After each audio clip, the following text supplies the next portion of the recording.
Hey, how y'all doing? Welcome to We Don't Judge podcast episode 7 or 8. Or 8.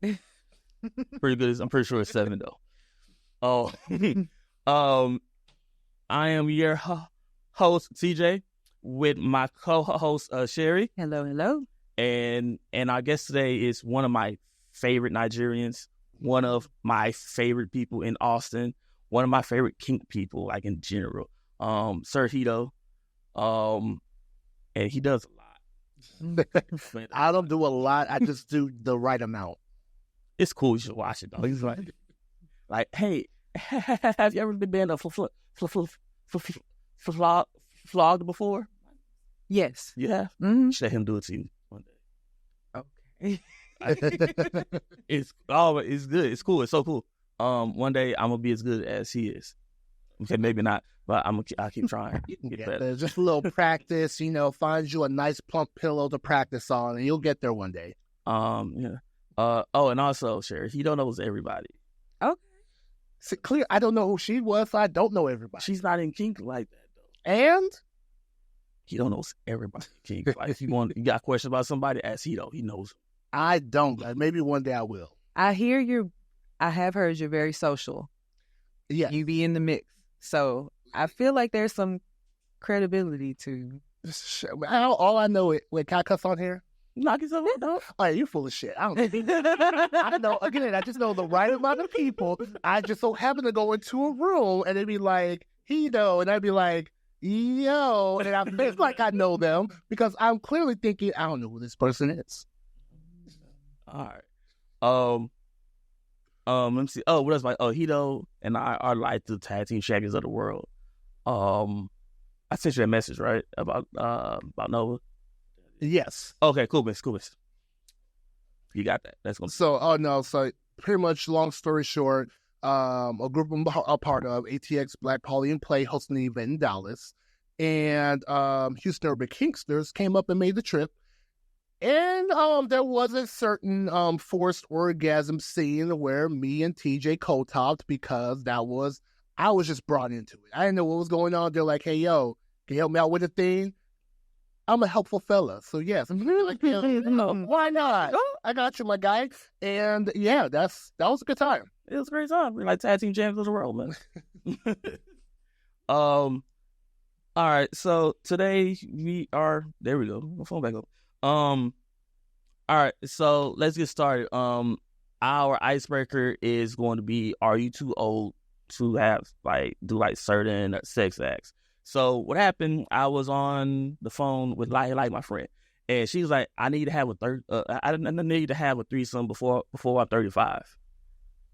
I'm like, "Nigga, why 35? Why that number?" Because I gotta settle down, and if I'm doing it by the time if I'm doing it by 35, I'm too old.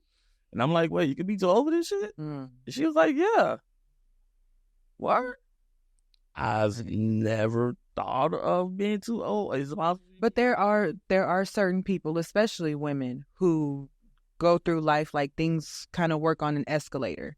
Because you've heard of people who put things on the relationship escalator. Like by year 2, we should be living together, and then we should be engaged, and then they have a timeline for everything.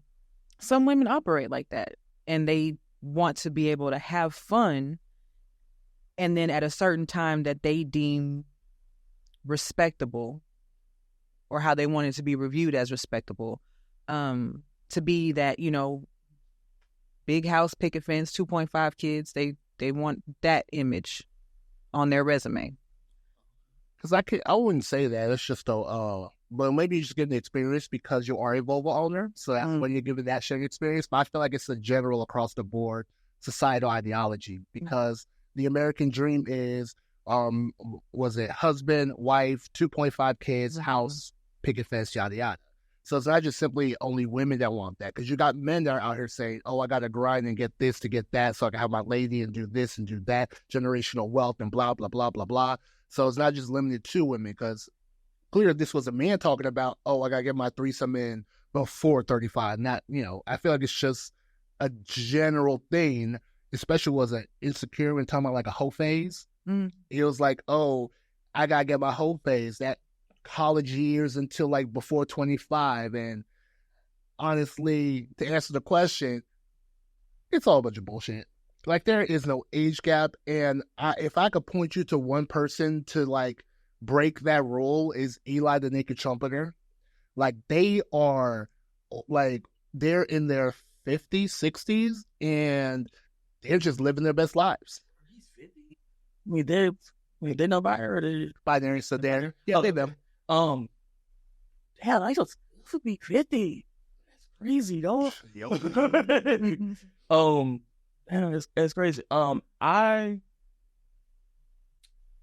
smart person once told me, "Hoe is life."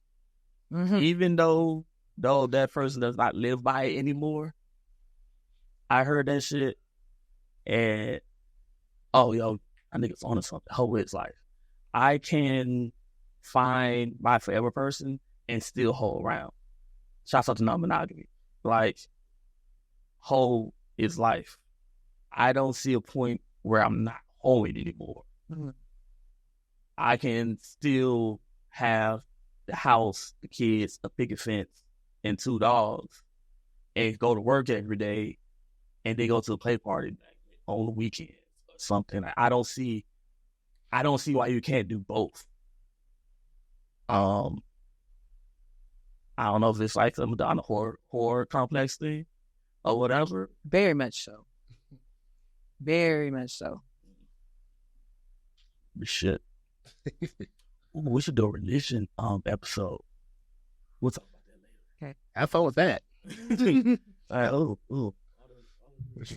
Okay. So, what got you aroused this week? Let me see. What was this week? I don't know. I would say, because I did go to a play-esque party, kind of like house party, but y'all can like do some things upstairs kind of party yesterday, and that was pretty cool. Got to see the birthday woman do impact on one of her friends. So I would say that would be up there. Though there was this new hentai that dropped that was like, okay, interest peaked. Let me see where this is going to play out, because, porn is getting weird these days, because a lot of hentai is very not consentish, or very they call it NTR, but it's essentially like cheating porn. It's a weird space. NTR. That's kind of like cheating. Oh, okay. Hentai is a wild space. I haven't really dipped off into that space, but I was watching the Demon Slayer, and like Nezuko came into like her final form. I'm like, oh, I see why hentai is a thing though. This makes sense. I see why niggas be getting off on like hentai. I ain't say like my dick got hard, but I'm like, oh, pique the interest though. I see why this is a thing. And so Sherry, what got you aroused this week? I think just what we talked about on the last one, it was the midget, the creativity in a little person, tall person. What got me aroused this week is doing HUK stuff. I found a venue for like our next play party, and thinking about the things that could happen at this venue, because it has like St. Andrew crosses, it's a tree, it's like a bunch of shit. It's real cool. I'm like, oh, this is gonna be cool. And then it's a daytime play party, so you can do your thing and be home by 8. If you want to be home by 8 or whatever, you ain't gotta be like, damn, it's 5 o'clock in the morning. I'm an old man.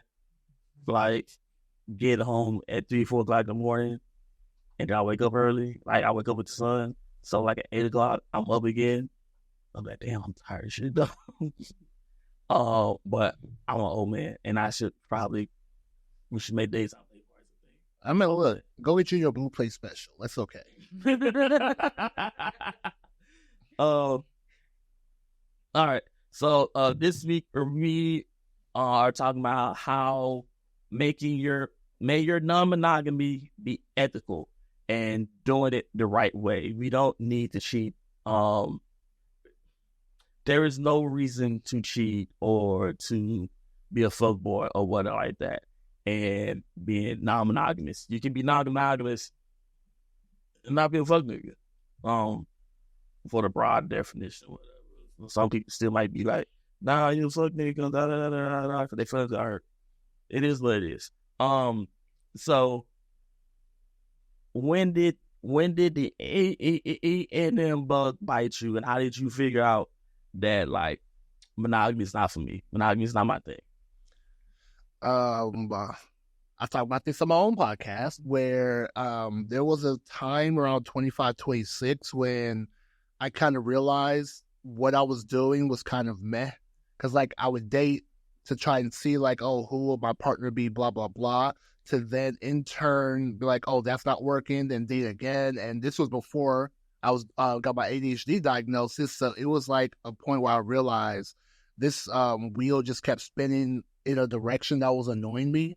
So I took like a break from dating completely and just kind of like just existed for a bit and ended up attending one of these kind of like hotel play parties because a friend invited me where it's like, yo, it's lit, it's fun, yada, yada.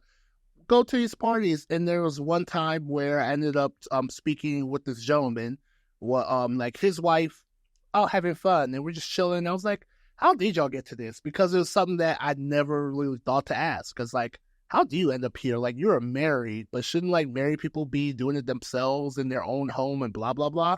Well, it was like, oh yeah, we're married, but we're non-monogamous. Like, we opted for this kind of style of our relationship because honestly, what's the point of living life if it's not to your own accord, especially if you're not bothering nobody? And it kind of like hit me in the head, like, wait, so this is an option.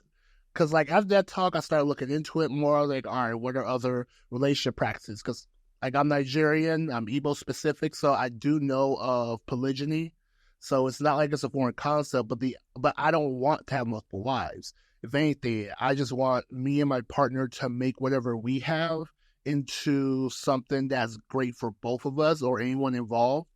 And from there, that's how I ended up all the way down to being a relationship anarchist. Relationship anarchy is, best way to explain it is your time with the person you're with is your time with the person you're with. There's no hierarchy, there's no veto power. It is you with this person at this time, then it's you and that person time, and then you move on to the next person.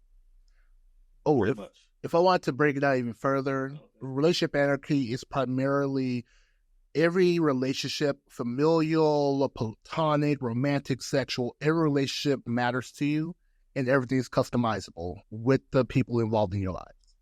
We like the definition, but I'm like, sorry, remember how.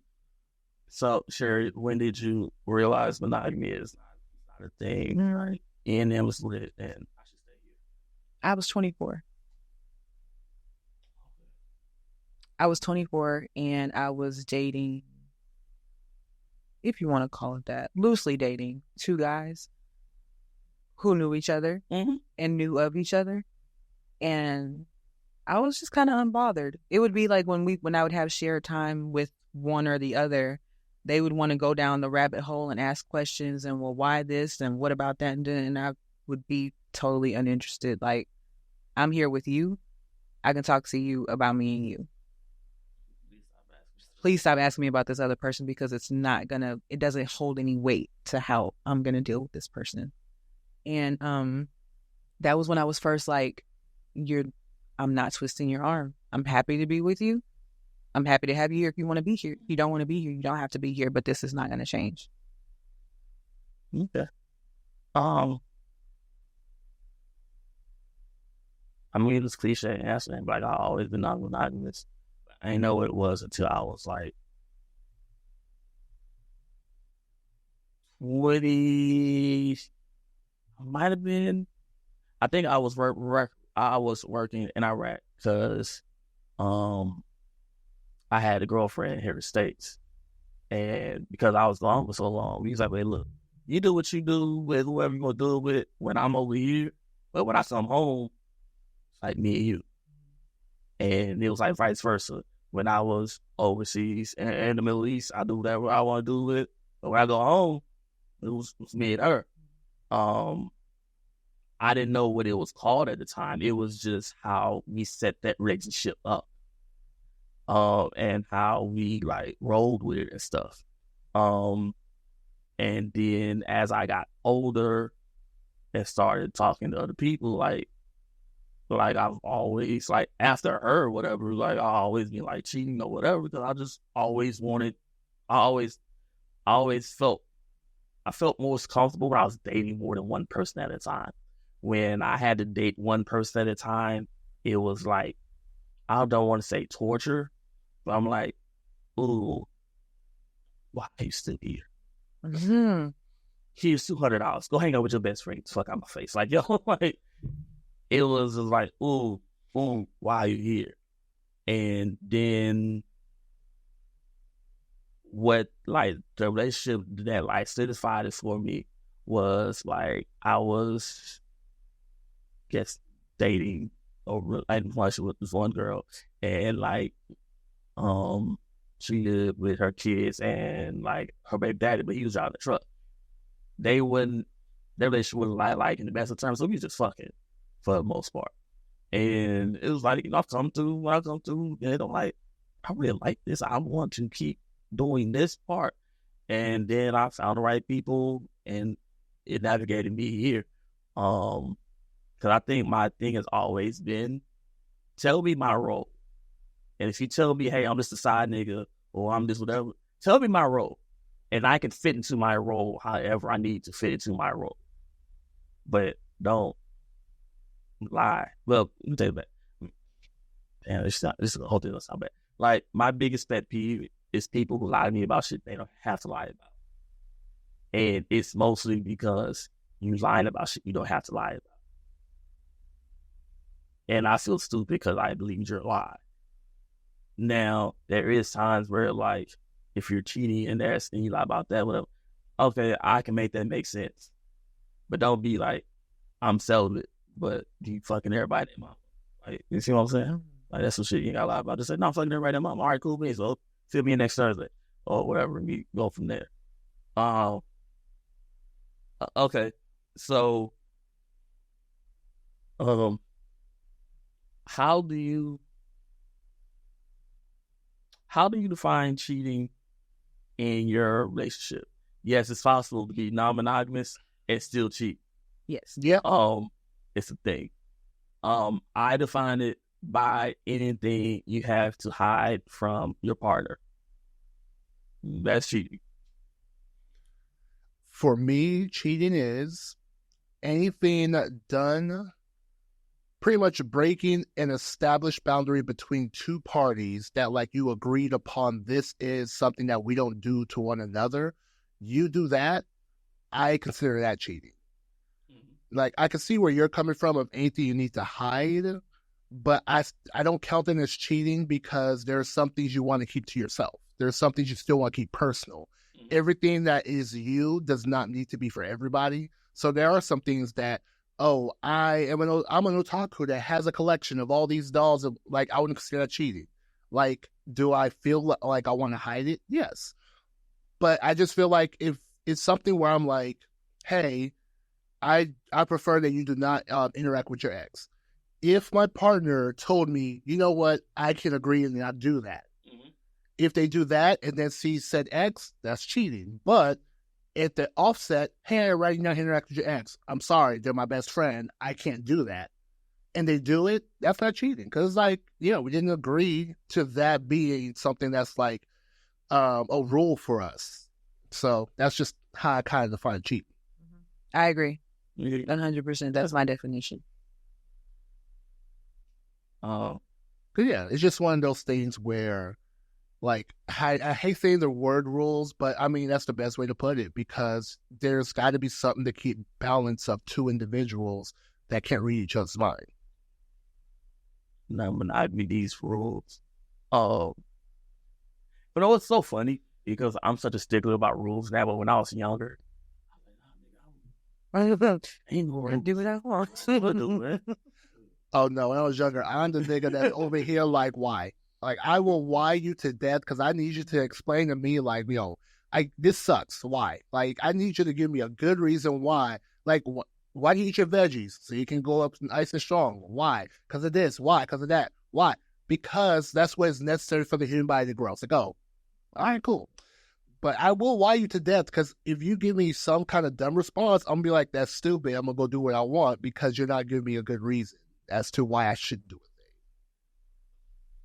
That is crazy. Like, I remember I started, like, once I figured out dating, I started having all these rules.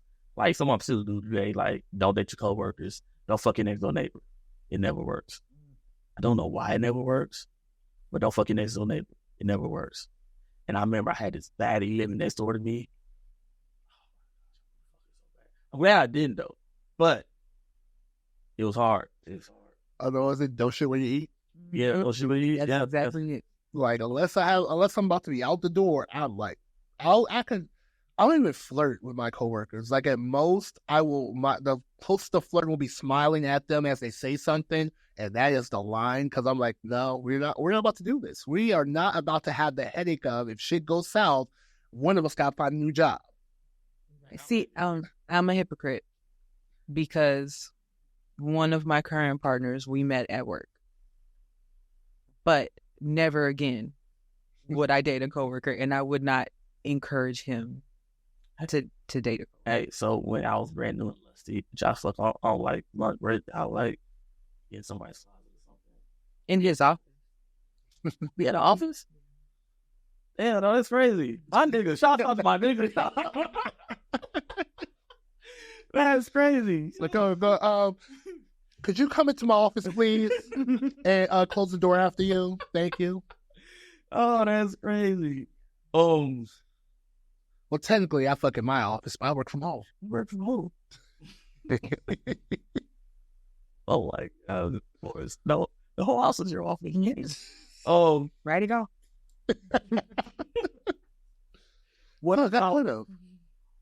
Okay, so what about relationships that did you have to, like, deconstruct to make your E&M work? I should have wrote that question better. I got you. Like, essentially, what you have to unpack for your monogamy, for your non-monogamy to actually be functional. I got you. The first thing I had to get rid of is the concept of another person being my property, because I think that's one of the defaults of monogamy, which just in monogamy itself is unhealthy and unreasonable.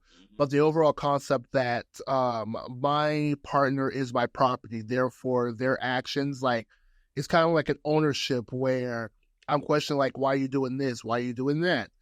It's all based on the idea that this person's the equivalent of my car, where it's like, I need to know where my car is. Like, where the fuck's my car? I parked it right here yesterday. So getting rid of the idea of ownership was like the first thing I had to drop in order for me to accept that when interacting with multiple people, they are their own individual selves and they owe you nothing except what they want to provide you. Okay. What about you, Sherry? I had to eliminate the should. The should. Like, you should have known. You should want to do this with me. You should, like, all of that, the expectation. I had to stop putting expectations on my partner and learn to accept all people, but namely my partners, exactly for who they are. Mm-hmm. And that's our celebration to each other, is us bringing out the best and overcoming the worst in each other and eliminating all the something he might want to do that would make me feel a certain kind of way. As a person overall, I'm very I can do a whole lot of nothing. I'm really, really good at doing nothing. Mm-hmm. I can have back-to-back movies or the same show that I've seen 10 times on in the background and just veg out on my phone and just kind of lay about. I can do that happily all day. To me, that is time well spent. Mm-hmm. Some people, like the people who just have to be talking all the time, if we're not constantly talking or engaging in something, you feel like something is wrong. Like I'm not interested in you. Like we don't always have to be on. So eliminating that, like I don't always have to be on to satisfy somebody else's security, or like we're not getting boring or whatever it is. Like if you can't do nothing with me, you can go do something with somebody else who has the capacity for it. Like if my social battery is done, that doesn't extend it. That isn't limited to outside of the house. Kids, partner are included in that social battery. I do not have the capacity to tend to you right now. I'm shut down. And that right there, saying to me, that's okay. Anybody who makes you feel bad about that is not for you. So you just look at Jay like, dog, I ain't got it. No, like for real. Like we have a term for it. Like I call it, I'm in my bubble. I'm visible. Yeah. But you can't touch me or speak to me. And I might be on the couch. I might just be on the bed with a book. I might have my headphones in. I'm bubbling right now. I'm here, but I'm off limits. I'll get you the little sign that says, please come back. I got you. Oh, I think my biggest thing was unpacking. I don't have to be responsible for your happiness. That was the biggest thing. Because I'm a doer, I'm a pleaser, I'm a problem solver. Like I like getting the dopamine off of fixing your problem or make sure you're happy or whatever. And it was a couple relationships I was doing it to my detriment. Like Train? oh like, you got reflections.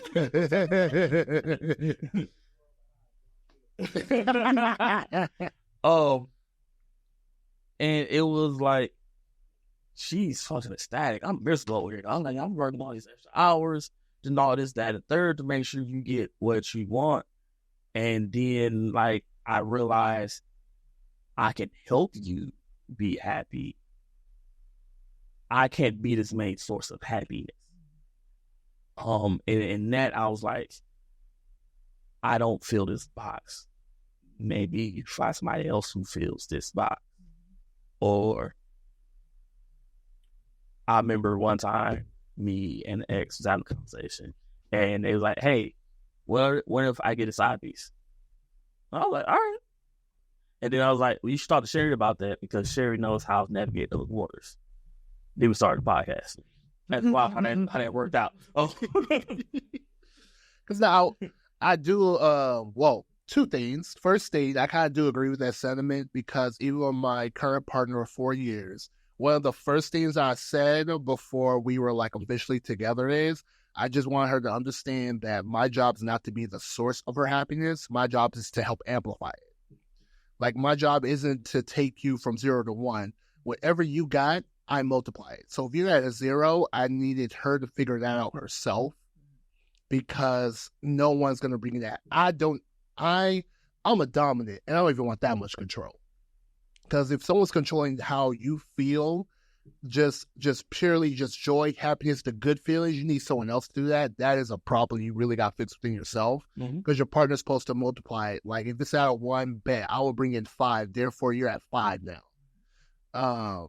The other part, I don't want people hearing to think that non-monogamy is about pawning people off on others. It's a benefit, but it's not. Man, go find somewhere else to do. Like, no, that's not the overall. That's not the overarching point. No, I don't want you putting like your partners off on anyone else. But benefit. It's not the purpose. It's just like another benefit is like the extra sex you have. That is. It's a good benefit. I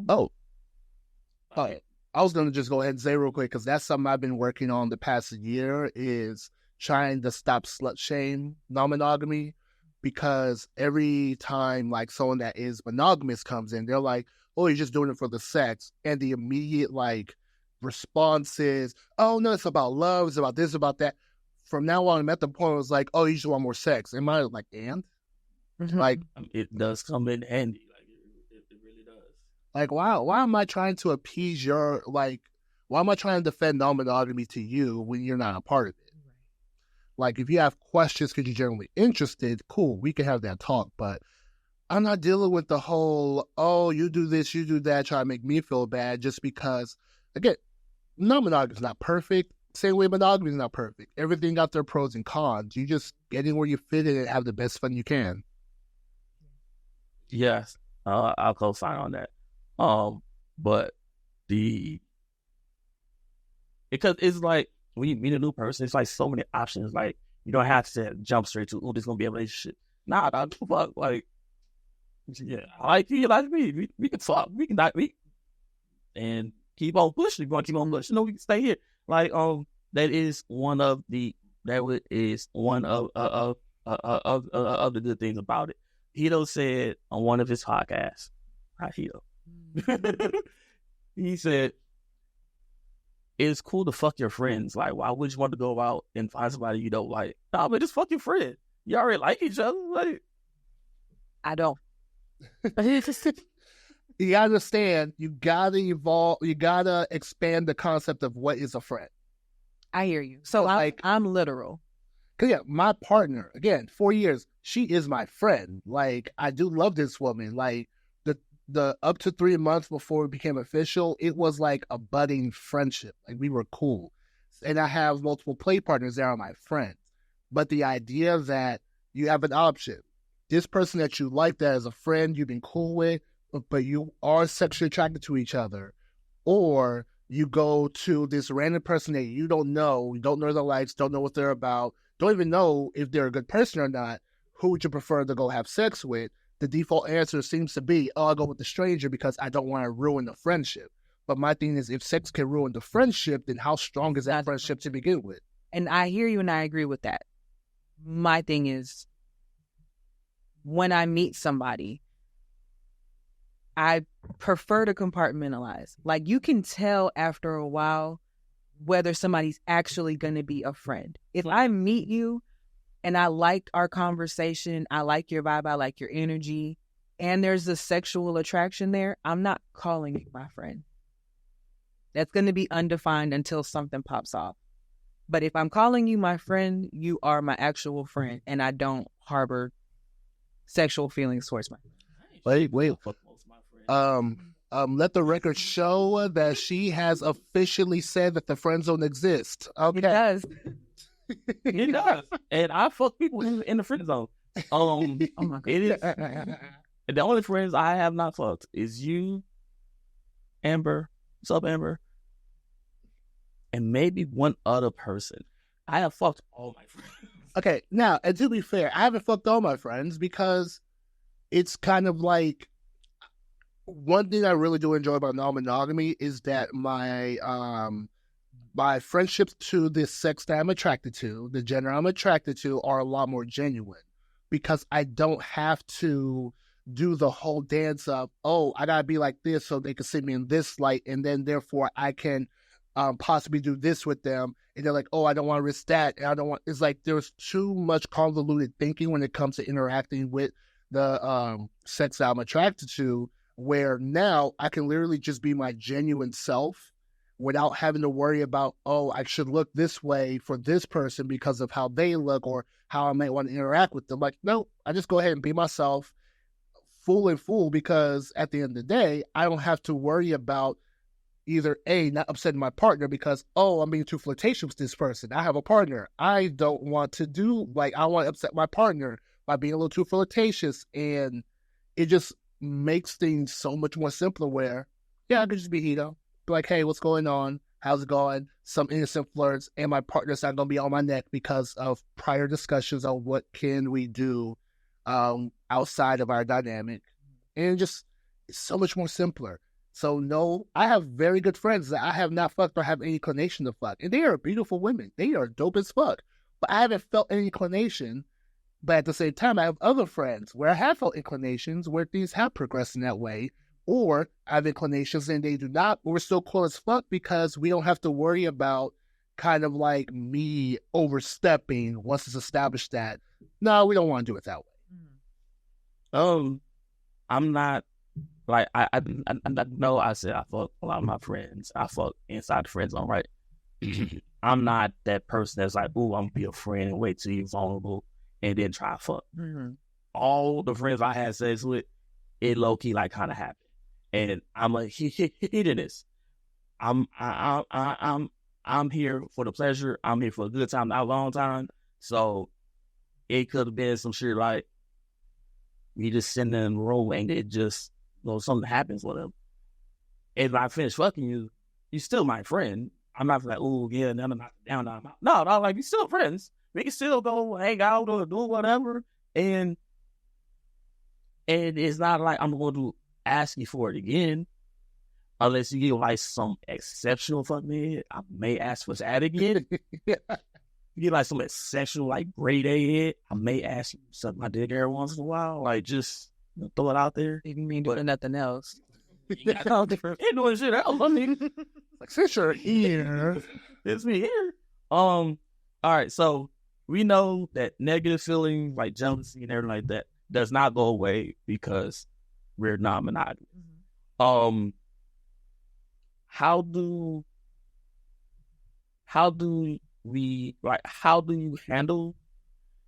you handle those feelings, those issues when they come up, and how do you reassure a partner that, hey, I'm not going anywhere? I don't remember who said it. Someone said jealousy is the feeling of fear of you losing a person. So how do we deal with jealousy? Because jealousy is still a thing. It's not going away, unfortunately. Right. And it stems from that the monogamous structure that love is scarce, Mm-hmm. or the one. You know what I mean? You don't want to trip up and lose the one. And that's something in one of a lifestyle group that I'm in. There are plenty of people, male and female, who are lifestyle for the moment, but eventually they want to settle down. And then there's all these caveats. Well, he can do this, but she can't live, like they don't want to nest or, cohabitate with like metas and stuff like that. Or he can have sex with her, but don't get your feelings involved. It's like that scarcity mindset. Like you feel like it needs to belong only to you, because if he can share it with someone else, that means somebody else can take it. And then you don't know where you stand. And that goes along, to me, it goes along with identifying yourself in proximity to your partner. So if there's anybody else in the mix that's too close for your comfort, you feel unstable and you don't know what to do with those feelings, so you just shun it altogether. They should talk about that. Blocking their blessing. They don't know. They like low-key blocking their blessing. I don't like, I got into lifestyle from swinging, right? So, in swinging, and the people like no problem saying and toss everything. They were like, you and your partner make rules and that y'all don't do whatever. And I remember, matter of fact, first time we played together, right? All those years ago. I remember WAP Lounge. Yeah, was it WAP Lounge? Yeah, the WAP Lounge. You was doing something, and I was like, oh shit, I can't do that. And I was in my feelings for a hot second, because I'm like, oh, he's tall, that's a type, blah, blah, blah, blah. I was in my feelings because then it was like, but I really shouldn't be in my feelings like that because she's with me. Like, she's not about to leave me to go talk to him or whatever. And we had those hard conversations. And I wasn't like, we can't play with Hedo no more. Like, I was like, no, man, I like curse. Like, no, go do it because it felt good. Go do it. Because I'm getting pleasure from fear, conversion. There we go. Mm-hmm. And a lot of times that when my partner went out on dates or whatever, especially when I was depressed, I really had to have conversations with myself. Like, is this a TJ, you're depressed right now thing, or is this a legitimate fear? Is this something that, like, is this a TJ thing, or is this a my partner doing this to TJ thing? And once I figure out which one it was, then I have to go talk to her. Or just talk to myself. Does that make sense? Mm-hmm. All right, yeah, I get it. And as far as dealing with it's a communication. You gotta keep the communication like the answer to almost everything, right? When people talk to each other more. What a concept. No, I would say personally, especially because I have said that before. Like, I didn't say it, it wasn't mine. I took it from Google. Google's an amazing tool about how jealousy is essentially involving fear. But also what typically happens is jealousy and envy are conflated when honestly they're two different things. Because I do feel like jealousy is about the loss of someone, and envy is more about the wishful desires of something that you actually want. Mm-hmm. Like, this person spending time with someone on a date. That can lean more towards envy, where it's like, I want more time with this person on a date. Versus jealousy, where it's like, they went skydiving, knowing damn well you got a fear of heights and you would never want to go skydiving. And thus, you got to break down where's this jealousy coming from. And more times than not, it does come down to I want to try something new with you. I want to try something new together with you, or something just bare bones like that. And that's kind of how I personally handle my jealous moments. I don't have many jealous moments because shout out to my ADHD. My mind's on something else by the time you're off doing something. You could be on a 9-month cruise. Guess what my brain is doing? 9 months later, it's like, oh, damn, you did go on a cruise. Damn, huh? But I've had my jealous moments before, and I go the logic route. Because again, I was the kid that was always asking why. I do that to myself whenever I'm feeling jealous. Like, why am I feeling this right now?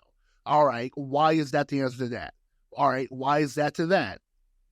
At some point, I do get to where it's like, oh, it's because there's something that I'm unable to do that this person can do, and I'm just a little spiteful of that. And I go ahead and convey it to my partner, not in a shaming way where it's like, oh, I can't do it and you should feel bad. That no, it's like, I did feel a kind of way. Like, I get it because there's something that it's not in my capabilities. Maybe it can be one day. I don't know, but just convey like, this is what I'm feeling. There's nothing you need to do about it. There's nothing that you need to solve. This was a personal thing. It's just more so kind of like allowing my partner in my head. I don't want to let my partner. I don't even want to be in my head. It's scary in here. I feel like, oh, it's a fun house in my head. Wow, wow, she'll been here. Got 10 conversations going on at once. And whichever one's the dominant one comes to the forefront. Allah, that's why I'm here. Yeah. Impulse is hard to control sometimes, man. I thought that Adderall. I'm a Vyvanse man myself. I want to try that, but I'm scared. I'm like, it's total silence in your head.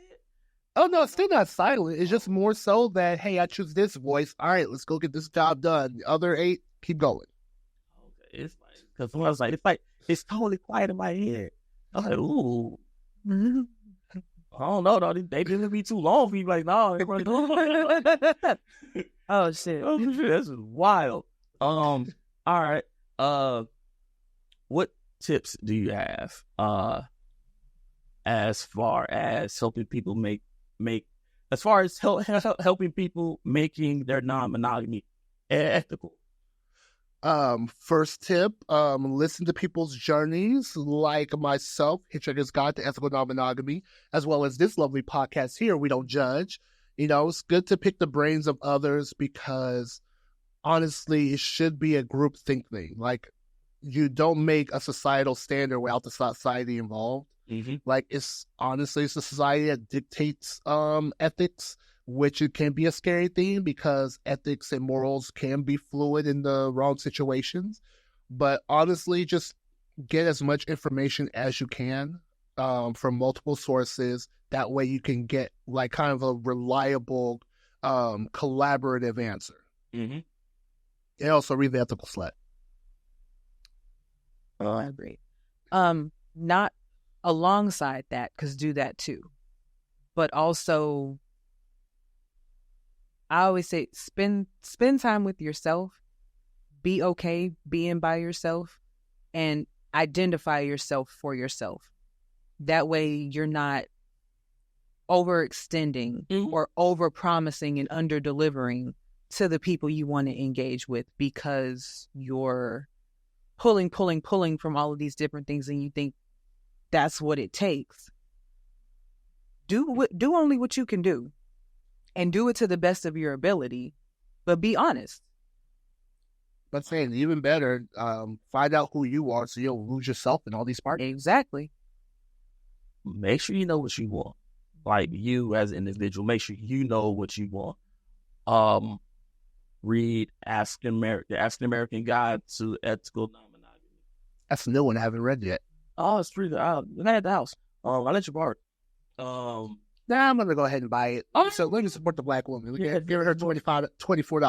For that baby. I don't remember the author's name, so I should Google that. I don't remember the author's name. But it's a good book. It really helps. But yeah, when you're picking up these partners or fuck buddies or whatever, make sure you know what you want. Make sure to tell them what you want. And don't be afraid to hear no. It's like, you should be like, hey, I want this. No. All right, cool thing. So we can be cool or whatever, but I'm going to keep pushing until I find what I find. And be able to be told no without needing a response, because no is a complete sentence, and be comfortable saying no and standing on it and not needing to over explain your reasons why. Then also, shit, I forgot. I thought just make sure to subscribe, like, share, turn your notifications on. We gonna put this at the top of the show one day, I promise. You gotta do it at the beginning and the end. You get the end? You got the end down pretty good. You want to give them your Instagram handle? Yeah, we'll keep it simple because I got like 3 of them. We just Sir Hedo will be me on Instagram, as well as Sir_Hedo on Twitter, because X is not gonna give it to you. But yeah, and then also I do have my 2 podcasts. I have the Hitchhiker's Guide to Ethical Non-Monogamy, as well as Big Letter, Little Letter. One talks about shout to Jam. One's dealing with non-monogamy, the other one BDSM and kink. And yeah, just tune in wherever you hear your podcast. Yeah. You're on YouTube. Figure out how to get the audio. But I think that's all we got for this week. Thank y'all for coming. And we will make sure life doesn't life as hard and get back to being on regular track with the regular shows. Yeah. Remember, may all your non-monogamy be ethical, and most importantly, life is too short to be miserable. If you're not happy, leave. Like, be happy, though. All right, bye. Bye.